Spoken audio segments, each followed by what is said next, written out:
Through the mission of God, and we have already seen that when it comes to the book of Genesis, the mission of God is spelled out in the literary structure of Genesis that breaks down into two big sections, Genesis 1 to 11, which is focusing on the outer mission to the nations of the world.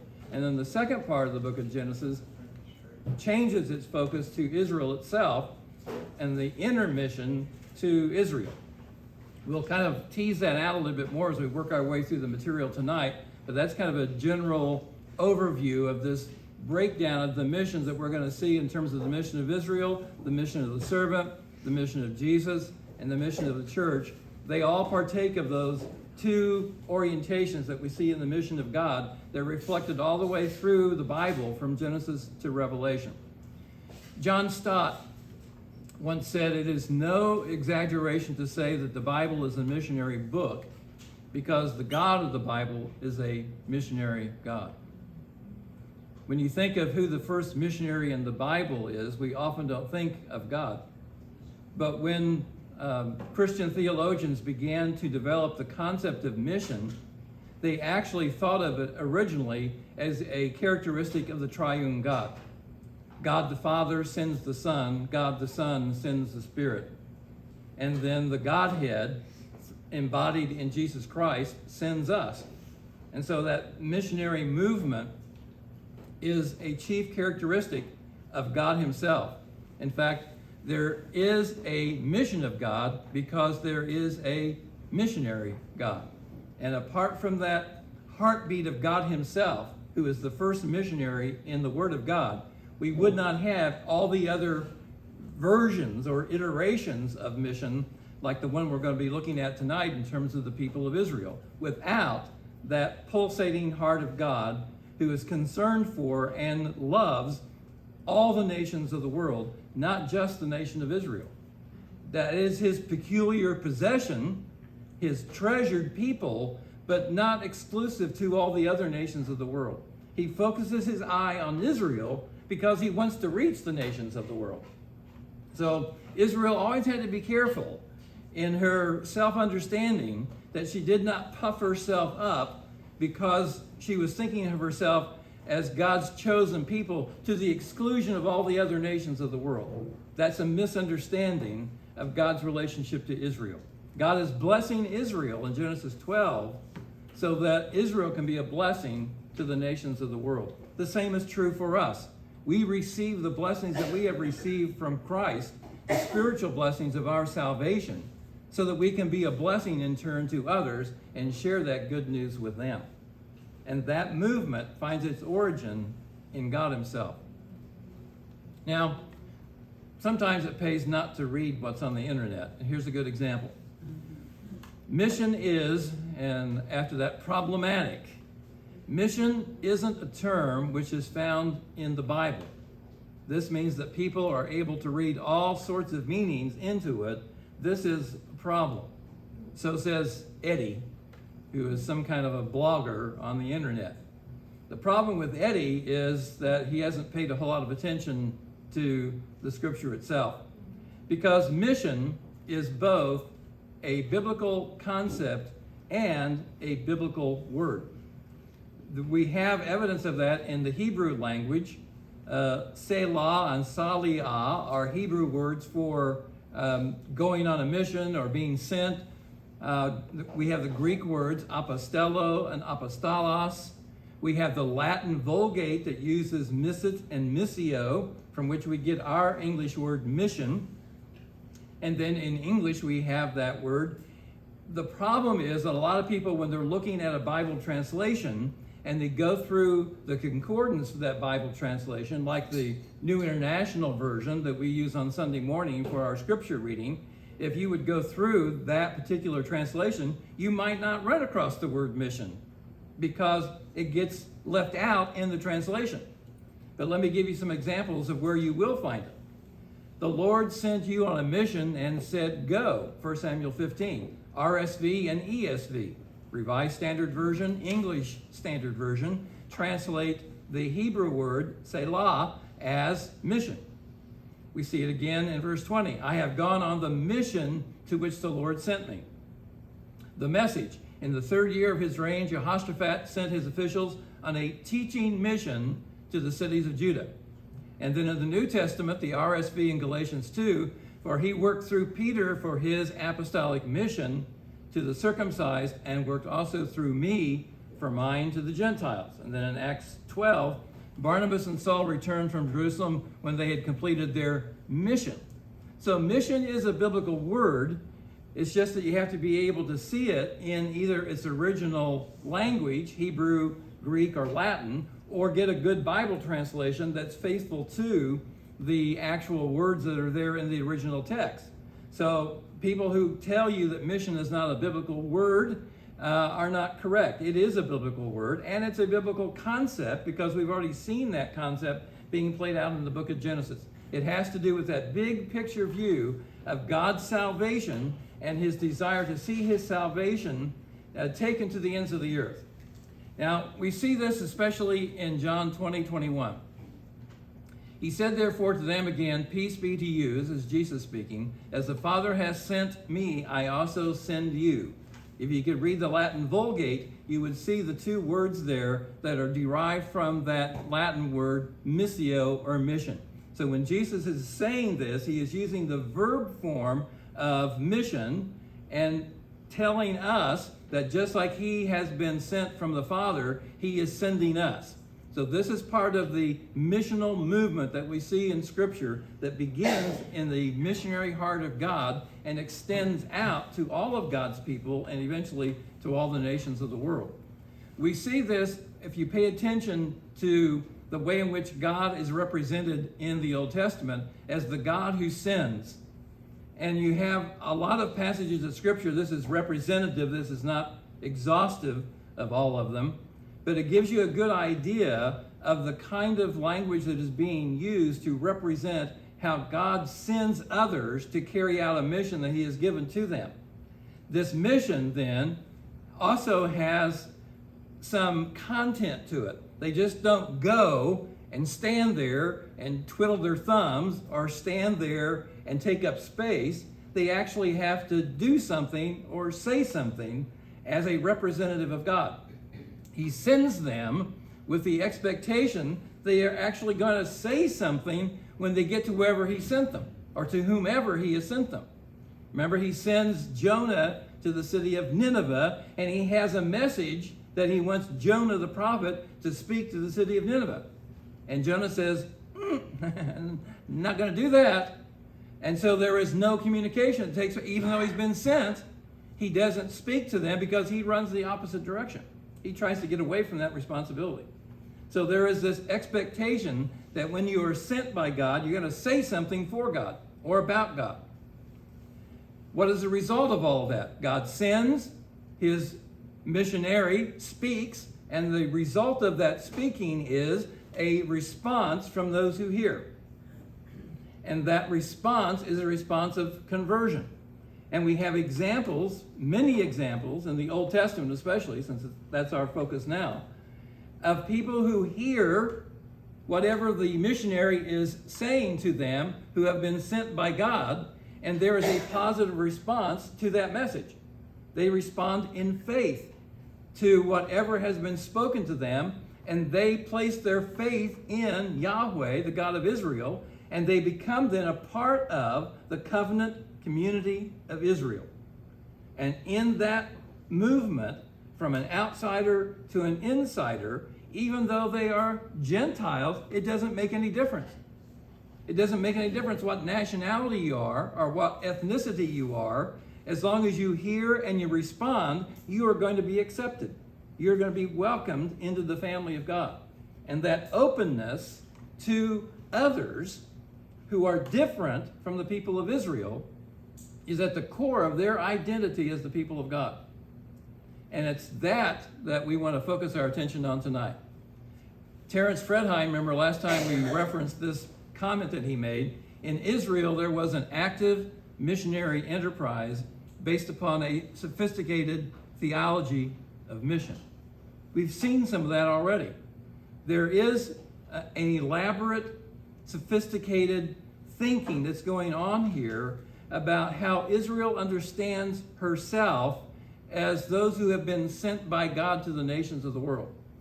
Now, when we get to the mission of the servant 2 weeks from tonight, we will see that this identity of Israel as God's witnesses to the nations of the world is embedded in their national identity and spills over into the identity of the church in the New Testament. We're going to make that connection for you a couple of weeks from tonight. So, how do we see this sophisticated theology of mission being worked out? Well, we see it in terms of this issue of altars that we've talked about already in the book of Genesis, where we find the patriarchs setting up these altars at different locations on the central ridge road that goes right down the central spine of the nation of Israel, or the land of Canaan at that time. Here we have an example of one of those altars that was discovered near the city of Shiloh. And this is an example of the kind of altar that Abraham, Isaac, and Jacob would have built out there on the Central Ridge Road. So this altar is actually there still today. If you go to the western side of the city of Shiloh in Israel, you'll be able to see this altar that's out there. So this is an example of the kind of thing that the Israelites did as a means of carrying out their understanding of mission. And it is that we want to kind of follow and trace out in terms of how that happens in the Old Testament. So it begins with peripatetic altars. What are peripatetic altars? Well, those are altars that are placed wherever you walk. Walking around the land of Canaan, we find Abraham, Isaac, and Jacob building altars at Bethel, at Beersheba, and all other locations along that central ridge road that are identified in the book of Genesis. And those peripatetic altars were the standard for the first part of Israel's history until they got the law, until they got further revelation from God about how he wanted to be worshiped and where he wanted to be worshiped. But in the book of Genesis, they didn't have that information. That revelation had not been given. So their altars were wherever they built them. And they were not in violation of anything at that point. But eventually, those peripatetic altars become a portable altar in the tabernacle. So the tabernacle has an altar that can be packed up and carried with the people of Israel wherever God leads them in their wilderness wanderings. And all along the way, in those 40 years that they spend in the wilderness, the tabernacle is there with them and the altar follows them. Again, that's not a violation. That's how God set it up. This is often referred to not just as the tabernacle, but as the tent of meeting. The tent of meeting. Why did God call it a tent of meeting? Well, what were Israelites living in the wilderness? Tents. So God is inhabiting their space just like they're living in tents. He's going to live in tents. Just like they have to pack up their tent and move to some other location, they have to pack up his tent and move to another location. So he goes with them wherever they go in the wilderness. Eventually then, this portable altar becomes a permanent altar. And that permanent altar is in the city of Jerusalem and in the temple that Solomon built. There, the altar stays in one location. It does not move.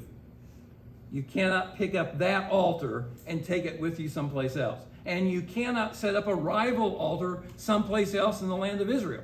Now, they did that. There were Israelites who did that down in Arad, down in the southern part of Israel. There were those who did it up in the northern part of Israel, in Dan. How do we know that? Well, we have the biblical evidence of it that references it, but we also have the archaeological evidence of it.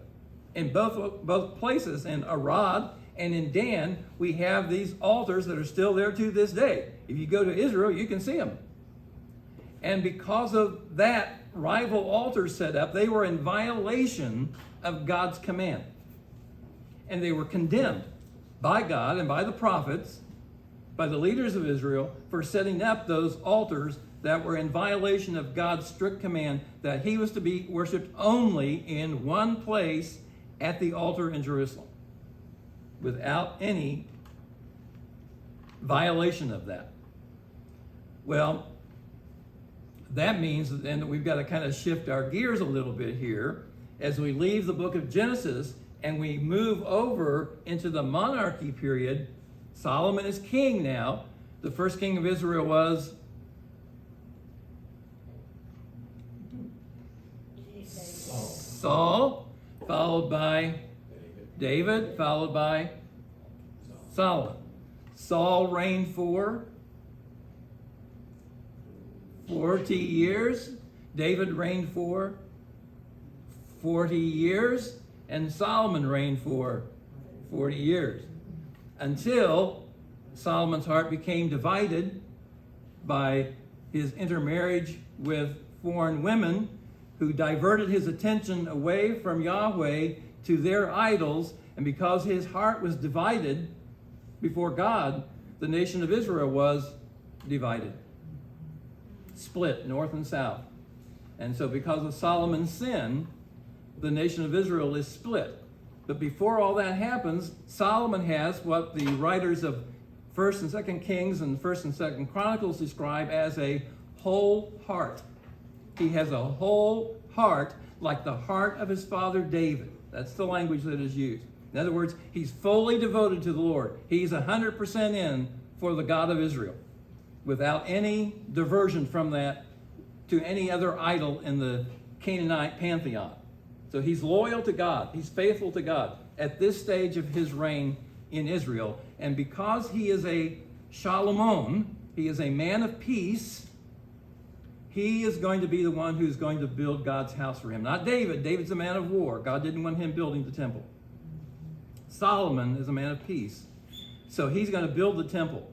And in 1 Kings chapter 8, we have a record of the process that Solomon went through to build this temple, which was going to be both simultaneously a place of worship and a place of witness. Where did we get that idea? Well, remember back in the peripatetic patriarchal altars in the book of Genesis, those altar sites were used both for a worship of God and a witness out to the inhabitants of the land. And they did both simultaneously. As they were worshiping God, they were proclaiming the name of God to the inhabitants of the land. So the altar was used both for a worship of God and a witness to Gentiles who were observing or listening to what Abraham, Isaac, and Jacob were doing. Now, here in the permanent temple, the same thing is going on. So in 1 Kings chapter 8, King Solomon offers a prayer of dedication. When the temple has been finished and it hasn't been used yet, he has this elaborate service of dedication. Hundreds and thousands of sacrifices are offered. And all these musicians are there. I mean, I wish we had some videotape of that event, because I'm sure it was something to behold. Because King Solomon, he liked to do things in a very big way. So here at the dedication of the temple, he offers this really, really, really long prayer. It takes up a lot of this section of 1 Kings.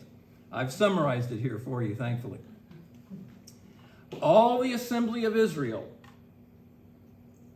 my people Israel, O Lord, the God of Israel, your people Israel.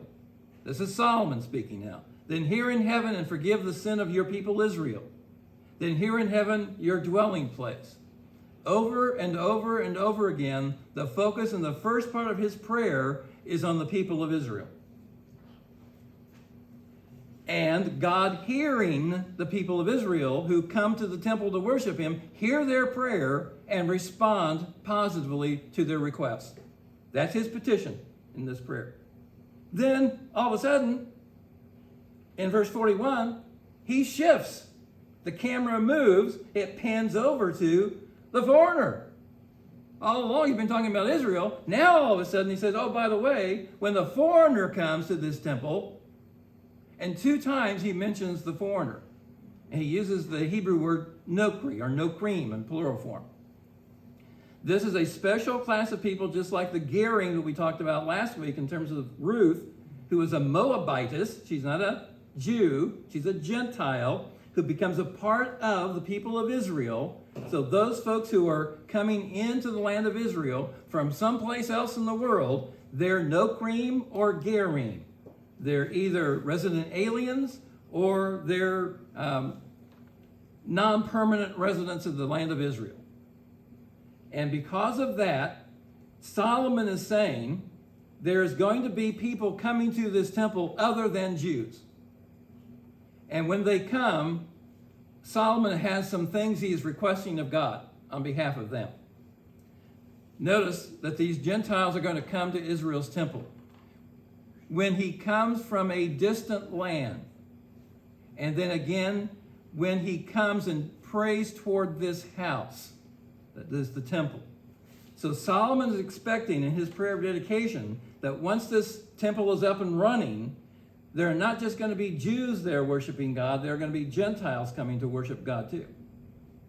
And this is it's baked into Solomon's understanding of who the temple is for. It's not just for Jews. His expectation is it's for Gentiles too. Now, what do we see happening here? The Gentiles are going to hear what God has done. From whom? Remember our sequence we talked about earlier. The missionary heart of God sends out his missionaries, his witnesses, and what do once they get where they're going? They proclaim about God and who he is and what he has done. And that's what we see here in this prayer. For they, who's the they? The foreigners, the Gentiles, they will hear, not they might hear, or they could hear, they will hear of your great name, your mighty hand, and your outstretched arm. Now here's a little quiz for you. Every time the Bible mentions God's mighty hand and his outstretched arm, to what event is he always referring? Remember our Old Testament now. The Red Sea, the Exodus from Egypt. That's what Moses did. That's what he was told. Exactly right. He stretched out his hand, and he is representing God in doing that. God's right hand is his arm of strength. And he stretched it out, and he plucked the people of Israel out of their bondage in Egypt. And every time you have that reference to his mighty hand and outstretched arm, they're referring back to the Exodus event, when God got Israel out of Egypt. Pharaoh did not want them to go. When the Canaanites hardened their heart against God and grieved them because of their sin, God sent along hornets to bring them in time and to help his own people to win. God did not compel them to go. He never compels us to go. He just made them willing to go. And that's what happened in the land of Egypt. Through the plagues, those are the birth pangs that produced the infant that came out of the womb of Egypt. And when that child came out of Egypt, God was doing all of that. He was in control of all of it. And that is what the people, these Gentiles, are going to hear. And because they hear that, what do they want to do? They want to run to the temple in Jerusalem and hear more about that God. Because that is something spectacular. That is a sign, that's a wonder that has captured their imagination, and they want to learn all they can about that God. Well, do we have any evidence of this happening? Well, Exodus chapter 18. Jethro, the priest of Midian, he's not a Jew, he's a Gentile, heard of all that God had done for Moses and for his people, Israel, and how the Lord had brought Israel out of Egypt. He heard that. Here's Joshua 2. This is Rahab speaking to the spies. We have heard how the Lord dried up the water of the Red Sea before you. When we heard it, our hearts melted.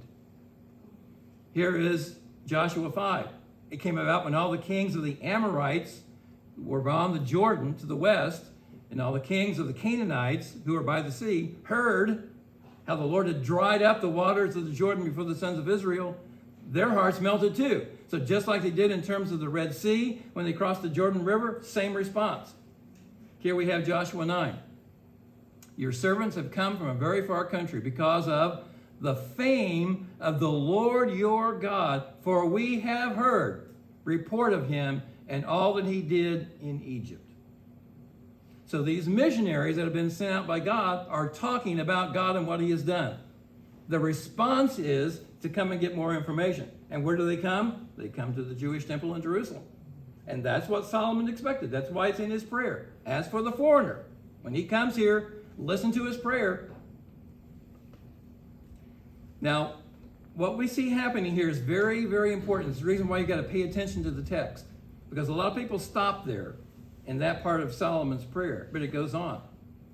In order that, all this is happening, the Gentiles are coming to the temple in Jerusalem, in order that all the peoples on the earth may know your name and fear you, as do your people Israel.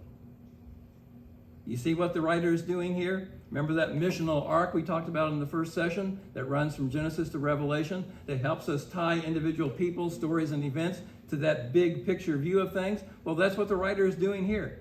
He's plugging into that missional arc and saying, all this stuff that's happening here in the temple is not just about what's happening in the temple. What's happening here has a larger missional purpose. It's designed to reach the nations of the world. And that missional mentality, that missional mindset runs through all of these events. We see it in terms of Exodus 9 and the Exodus. Same kind of thing. All this is happening in Egypt so that the rest of the nations of the world will hear about it. David kills Goliath, and what does the writer tell us? This happens so that all the nations of the world would hear about it. Time and time again, we get this missional repetition, reminding us that it's not just about the particular thing, it's about the particular in reference to the universal. So that God is always working simultaneously with both of them. So that the inner mission that's going on in the temple has an outer mission kind of outcome, a spillover effect. So here's Israel in the temple. What are they there for? They want to worship God. Worship is a part of our spiritual nurture, isn't it? It's part of how we grow as a Christian. That's why we come back every Sunday here, because it has a beneficial effect on us spiritually in our relationship with God and with one another. That's a spiritual nurture. That's an inner mission concern. But while Israel is nurturing her spiritual relationship with God, guess what? The Gentiles are there at the temple attending to and listening and observing all of this. In fact, they're even praying. They're praying to this God that he will intervene somehow in their life and give them some kind of benefit that they're looking for.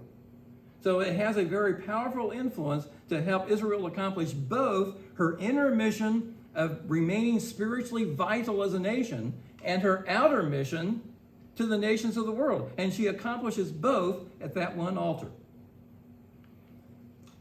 Now, here's an interesting thing that happens in the New Testament. This is the reason why you've always got to go back to the image we had in the first session, that graphic design that shows all the connections between the Bible and the Old Testament and New Testament. Well, there's a connection here to Acts 17. Paul, the apostle, is in Athens, Greece, on his second missionary journey, his second mission trip.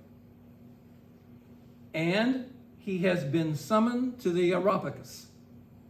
Areopagus is just another way of saying the hill of Mars, or Mars Hill.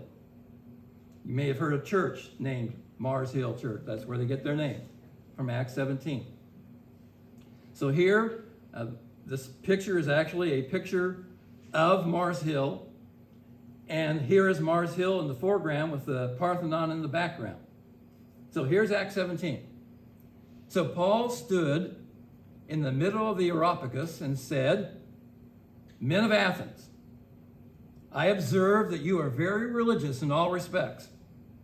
For while I was passing through and examining the objects of your worship," that is through the city of Athens, "I also found" what? "An altar with this inscription: to an unknown God." Therefore, what you worship in ignorance, this I proclaim to you. And that word proclaimed is the word that is used in the New Testament for the preaching of the gospel. There's Acts 15:36. We proclaim the word of the Lord. So when you proclaim in the New Testament, you're proclaiming the gospel. You're proclaiming the salvation of Jesus Christ. So the Apostle Paul is doing what? He is doing the very same thing that Abraham, Isaac, and Jacob did. He is encountering Gentiles at an altar, and at that altar, he is proclaiming God to them, proclaiming the name of the Lord. So that what Paul is doing here in the city of Athens is an extension of what we see happening in the book of Genesis at that altar site.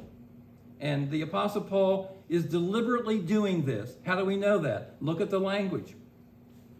Verse 16, I was observing the city full of idols. Verse 22, I observed that you are very religious. And then in verse 23, for while I was passing through and examining. These are all the same three Greek words, theoreo. We get our English word theater from it, which means to look and stare at and examine something for a very long time, just like you do when you go to a movie theater. But the last one is anathereo. It's an intensified form, meaning to scrutinize closely, to examine carefully. So the Apostle Paul is not lollygagging through the city of Athens. He's not on a tourist visa. He is purposely going through the city looking for what? An altar. And he happened to find one to an unknown God. And he uses that as a springboard to speak to the Gentile inhabitants of the city of Athens about the God of the Bible. And that ability to communicate is grounded in his understanding of why he was there. And this passing through and examining has to do with his intention to find an opportunity to make an accurate proclamation of the gospel to a unique set of people. Because the Areopagus is not just a place, it is also a body, a deliberative body. The Areopagus was the judicial council of ancient Athens. It was the place of philosophical discourse. It was a place where you got cases satisfied and judged by a group of men who led the city. So the Apostle Paul is being invited to that location to speak to that group of people who are the leading citizens of the city of Athens. And what does he do? At that altar, he proclaims God to them. That is what witnesses do. They're sent, like he was sent on his mission, by Jesus himself in Acts chapter 9. And now he is fulfilling that mission, and he is proclaiming God, and there are responses to that. There are people who responded in faith to what Paul said in this encounter in the city of Athens. Now, I'm simply going to hint at this, and then we'll come back to it next summer. But there's also a connection between what we see in Solomon's temple in 1 Kings chapter 8 and what we are going to see in Mark chapter 11, and that famous incident of the cleansing. It's usually referred to as the cleansing of the temple. It's actually the clearing of the temple. And we want to ask ourselves, who is Jesus clearing the temple for? It has something to do with what Solomon was praying about there in 1 Kings chapter 8. So these connections are always there in Scripture if we're alert to them, and we see them as part of this larger missional picture that is being put together puzzle piece by puzzle piece as God's revelation unfolds from Genesis to Revelation. So hold that in your mind until we get to it next summer. But it will really help you understand this most bizarre incident in the earthly ministry of Jesus. Everybody has very positive things to say about the earthly ministry of Jesus, except for this one event. Why is Jesus doing that? Why is he so mad?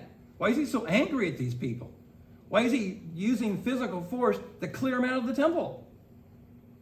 Well, you have a hint in 1 Kings chapter 8 as to why he's doing that. Well, the Psalms that are being sung at the temple when Israel comes to worship God play a very important part in Israel's worship at this time in her history. And what we have in the Psalms is the music of mission for Israel. How many Psalms are there in the book of Psalms? Close, 150. 150. 175 times in the book of Psalms, the nations of the world are mentioned. Now, this is the Psalms that are being sung by Jews to their God. But as they're singing praise and glory to the God of Israel, they mention the nations 175 times. Now, if you don't know the missional arc and you don't have that missional framework, you don't figure out why that's happening. It doesn't make any sense. But when you understand the fact that when Israel worships, she's also witnessing, then that makes sense. Here's Psalm 96. Sing to the Lord a new song. Sing to the Lord, all the earth. Sing to the Lord, bless his name. You get it? Sing, sing, sing. Then the focus shifts. Proclaim good tidings of his salvation from day to day. Declare his glory among the nations, his wonderful deeds among all the peoples. Say among the nations, the Lord reigns. Do you see the shift? Where does it start out? Up. It starts out up, doesn't it? Sing to the Lord, sing to the Lord. And then it shifts. Where? To the nations. Just like what happened with Abraham, just like what happened in the altar in the temple. Worship and witness are being combined in this psalm so that you have a calling up to God in worship and a calling out to the Gentiles as they hear this psalm being sung by the Jews in the Jewish temple.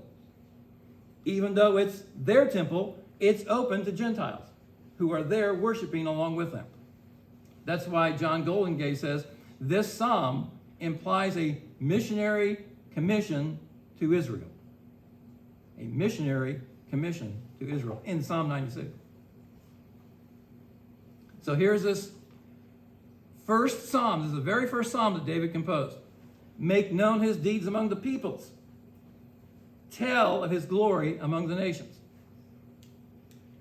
And then we have it in Psalm 63. Sing unto the Lord, again, bless his name, show forth his salvation from day to day, declare his glory among the nations. So we have tell, the Hebrew word separ, declare, nagad. These are the same words that David uses in Psalm 19 to describe what the heavens are doing. The heavens are telling and they are declaring. So that what we have is the heavens doing silently what Israel does verbally. So that the heavens that are telling and declaring are doing so constantly day by day without interruption. And then Israel fills in with the details of what God has revealed to her. So you have the visual witness of the heavens and earth telling and declaring, and you have the verbal witness of Israel telling and declaring. So you have a 1-2 punch here that is hard to overcome.